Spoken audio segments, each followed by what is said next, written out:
Hi friends, welcome to electricity market in India. तो एक सवाल जो बहुत लोग ईमेल्स में मुझसे पूछ रहे हैं and on on WhatsApp they keep on asking is कि I have put on solar rooftop. मैंने अपने इंडस्ट्री के छत पे सोलर रूफटॉप लगाया है। क्या मैं आरईसी सर्टिफिकेट भी कमा सकता हूँ उससे? और अगर मैंने अपना पावर परचेज एग्रीमेंट किसी सोलर या विंड डेवलपर के साथ किया है एज एन इंडस्ट्री, तो मेरे को जो बेनिफिट हो रहा है पावर परचेज एग्रीमेंट में, इसके अलावा क्या मुझे आरईसी सर्टिफिकेट्स भी मिल सकता है गवर्नमेंट से? तो and the third point is कि अगर मैंने कोई पावर प्लांट अपना खुद का लगाया है under Kusum scheme, under small solar scheme, तो मेरे को जो टैरिफ गवर्नमेंट से मिल रहा है, सपोज ₹3.5 मिल रहा है पर यूनिट, इसके अलावा क्या मुझे आरईसी सर्टिफिकेट्स भी मिल सकता है जिसकी वैल्यू आज के दिन में अराउंड ₹1 पर यूनिट है? तो ये डाउट क्लियर करने के लिए मैं आज ये वीडियो बना रहा हूँ and this is in Hindi. So I have decided to make two videos, एक इंग्लिश में एक हिंदी में, बिकॉज देर बहुत लोग पूछते हैं कि आप कुछ हिंदी में बनाते हो कुछ इंग्लिश में, तो एक्सप्लेन करने के लिए सो आई हैव डिसाइडेड कि दोनों बना देते हैं ताकि जिसको जो अच्छा लगे वो देख लेगा। Now let's coming coming point पे वापस आते हैं। तो कौन सी वो पावर प्लांट्स हैं जो आरईसी के लिए एलिजिबल है? तो ये बहुत इजीली डिफाइंड है। सीईआरसी ने इसको डिफाइन कर रखा है कौन से पावर प्लांट आरईसी के लिए एलिजिबल हैं। तो सबसे नंबर 1, जो पावर प्लांट इंडिया में लगते हैं जिसमें जो पावर सेल होता है, जो कॉम्पिटिटिव बिडिंग के थ्रू नहीं आता है और जो सेक्शन 62 के अंडर नहीं आते हैं, वो सारे पावर प्लांट एलिजिबल हैं आरईसी के लिए।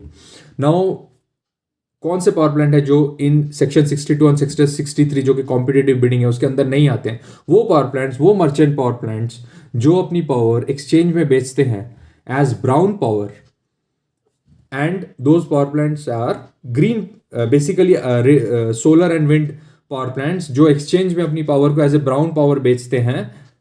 वो वो टैरिफ तो उनको मिलता ही है एक्सचेंज से, जो उस दिन का डे हेड मार्केट में जो एक्सचेंज में टैरिफ निकला है, सपोज ₹3 अगर मेरा एक्सचेंज का मार्केट क्लियरिंग प्राइस है तो वो तो मुझे मिलेगा ही। इसके अलावा वो रिन्यूएबल प्रोजेक्ट्स एलिजिबल होते हैं आरईसीज के लिए भी। सो अगर वो सोलर मर्चेंट पावर प्लांट है तो उसको वो ₹3 तो पावर सेल का मिलेगा प्लस ₹1 आरईसी का मिलेगा, टोटल ₹4 उसको मिलेगा। एंड सिमिलरली विंड का है तो उसको विंड आरईसी मिलेगा, हाइड्रो है तो हाइड्रो का आरईसी मिलेगा।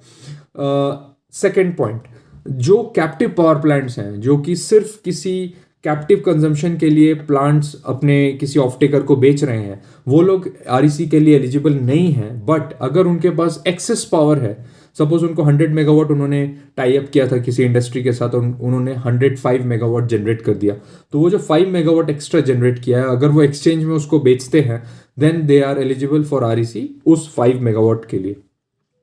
Now third point, rooftops. Rooftops आज के दिन में आरईसी के लिए एलिजिबल नहीं है इंडिया में। हाउएवर कुछ मार्केट्स में जैसे सिंगापुर एंड यूरोप में कुछ एक्सचेंजेस हैं जो उन प्रोजेक्ट्स को, अगर आप इंडस्ट्रीज हैं, रेसिडेंशियल बिल्कुल भी एलिजिबल नहीं है, अगर आप इंडस्ट्रीज हैं तो उसको आप वहाँ पे अंडर आईआरईसी रजिस्टर कर सकते हैं, तो आपको उसके कुछ कार्बन क्रेडिट्स एंड कुछ सर्टिफिकेट्स की वैल्यू आपको मिलती है।